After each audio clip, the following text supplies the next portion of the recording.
Bienvenue sur Africa 24 dans cette nouvelle édition du QG News. Voici les titres de l'actualité. Au Mali, les groupes armés attendent des avancées suite à la mise en œuvre de l'accord de paix d'Alger. Leur espoir se fonde sur la nomination de Lassine Bouaré au poste de ministre de la Cohésion sociale pour mener à bien les discussions autour du processus de paix. L'état d'urgence sanitaire décrété au Zimbabwe en raison de l'épidémie de choléra, une épidémie qui s'est propagée dans le pays, engendrant la mort de 24 personnes en une semaine. Et puis au Sénégal, l'artiste peintre sénégalo-togolaise Caroline Gaye réalise des œuvres qui mêlent ses deux passions, la physique et la peinture. À travers son art, l'artiste engagé s'exprime sur des faits d'actualité. Mais d'abord, au Mali, la mise en œuvre de l'accord de paix d'Alger, signé en 2015, est l'un des défis majeurs du nouveau gouvernement malien. Un point important notamment pour les groupes armés signataires, des groupes armés qui espèrent des avancées, notamment grâce à la nomination de Lassine Bouaré au poste de ministre de la Cohésion sociale, de la paix et de la réconciliation nationale. Les précisions avec Ange Bijou Noménio. Les équipes se succèdent, mais les attentes des populations restent les mêmes. Au sommet de l'État malien, le nouveau gouvernement aura fort à faire. De nombreux défis les attendent, parmi lesquels la mise en œuvre de l'accord de paix d'Alger. Pour les groupes armés signataires de cet accord, la nomination de Lassine Bouaré au poste de ministre de la Cohésion sociale pourrait faire avancer les choses. L'homme, il est connu. C'est un cadre compétent, sérieux, intègre. Pour nous, il a le sens du respect de l'engagement. Après la signature de l'accord ici du processus d'Alger en 2015, il avait été nommé à la tête d'un organe chargé de la mise en œuvre de l'accord. Il avait fait ses preuves. Entre-temps, cet organe n'y est plus. Mais ce qui est sûr, nous pensons que c'est un homme avec qui on peut avancer sur ces dossiers. Malgré cette bouffée d'espoir, les groupes armés craignent néanmoins que le nouveau locataire du ministère de la Cohésion sociale soit mis en difficulté dans l'exécution de sa mission.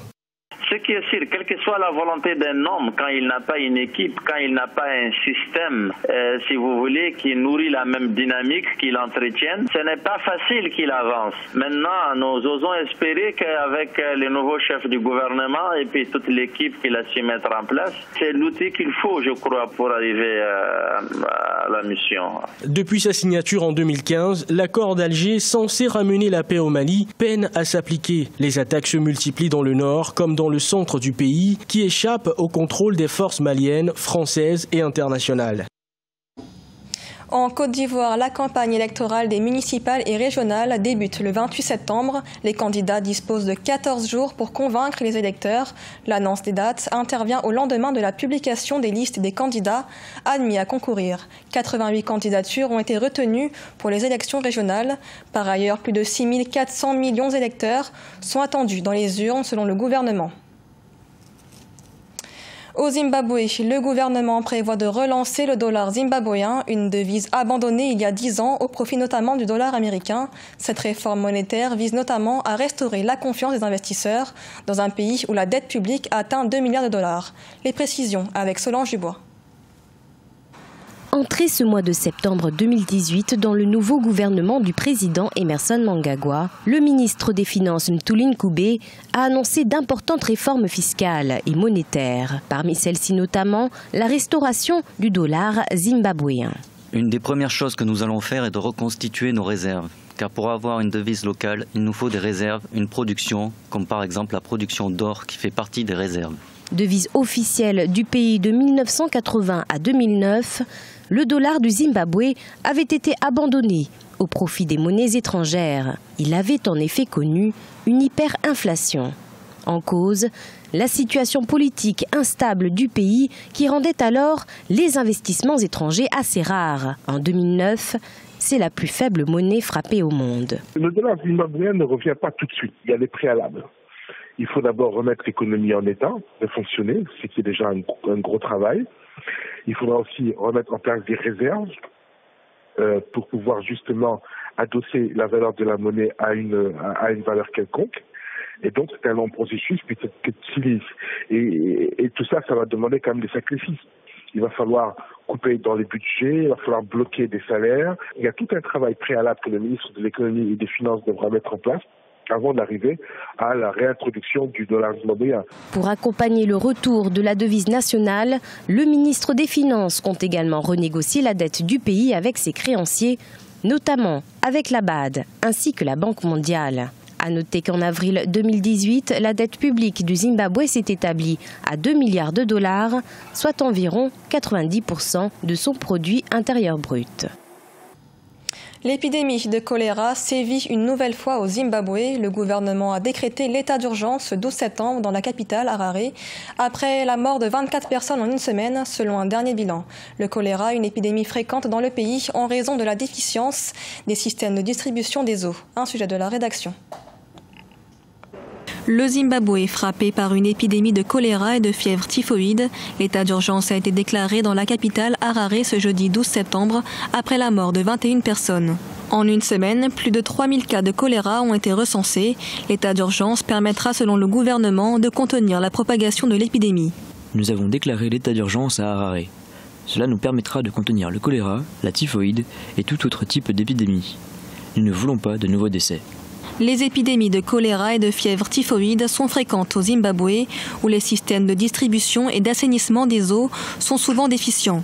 Le choléra se serait propagé après la consommation d'eau des puits souillés, après une explosion de canalisation d'évacuation des eaux usées dans 2 quartiers de Harare. Ces puits dans lesquels certains habitants allaient se ravitailler ont depuis été fermés jusqu'à nouvel ordre. Nous sommes confrontés à une pénurie d'eau. Les autorités ont fermé les points d'approvisionnement en eau car il y a des égouts qui éclatent et nous ne savons pas comment tirer la chasse d'eau des toilettes. Et pendant ce temps, les gens meurent du choléra. Une vieille dame vient de mourir à cause de l'épidémie dans le voisinage. Rappelons qu'en 2008, l'épidémie de choléra avait causé la mort de 4000 personnes au Zimbabwe. Le gouvernement a appelé les agences de l'ONU à alimenter en eau les régions touchées. Pour l'heure, les rassemblements publics ont été interdits par la police dans la capitale. Le président nigérian Muhammadu Buhari, officiellement candidat à la primaire de son parti, le Congrès des progressistes, une primaire dont il est le seul candidat. Notons que le président nigérian avait été élu en mars 2015. Le principal parti d'opposition, le Parti démocratique populaire, choisira quant à lui son candidat le 6 octobre prochain. La prochaine élection présidentielle est prévue en février 2019. Au Sénégal, l'artiste peintre Caroline Gaye réalise des tableaux où se mêlent peinture et physique, ses 2 grandes passions. Ses œuvres dépeignent également des faits d'actualité et la préservation de l'environnement. Ella Junjai. Caroline Gaye, artiste peintre, à travers ses tableaux nous plonge dans un espace exceptionnel où ces 2 passions se côtoient, la physique et la peinture. Ingénieur en physique de l'atmosphère, l'artiste peintre s'inspire de la physique pour réaliser ses œuvres. Alors ça, c'est des tableaux qui sont très inspirés d'astrophysique, parce que j'adore ça jusqu'à présent. Et en fait, le premier tableau que j'ai créé dans ce style-là, avec, vous voyez, toutes ces formes géométriques, on voit différents mondes parallèles ou enfin superposés. On a beaucoup de profondeur, on est dans l'infini, le fond est noir, c'est vraiment l'univers comme ambiance. S'il est question de l'expression de la physique dans ses œuvres, Caroline Gaye s'inspire également de l'actualité. En effet, après avoir dénoncé l'enlèvement des jeunes filles au Nigeria, la préservation des coraux, la liberté d'expression, Caroline Gaye dénonce fortement la surexploitation des ressources halieutiques. C'est vrai que j'avais fait une grande expo solo sur le pillage des poissons. Ça s'appelait SOS PODPA, SOS pillage organisé des poissons africains. Où là, c'est un peu un appel à la prise de conscience à ce qui se passe sur nos côtes sénégalaises ou même africaines, voire les autres, où on nous pille de nos poissons. Caroline Gaye est de père sénégalais et de mère togolaise. Elle est la petite fille de Paul Ayi, une légende de l'art plastique togolais, considéré comme le Picasso africain. L'artiste âgé de 31 ans a déjà exposé entre autres en Mauritanie, au Maroc, au Sénégal, en France et aux États-Unis. Ce journal a été réalisé par l'ensemble de la rédaction. Merci de l'avoir suivi. Dans un instant, retrouvez une nouvelle édition de l'information sur Africa 24.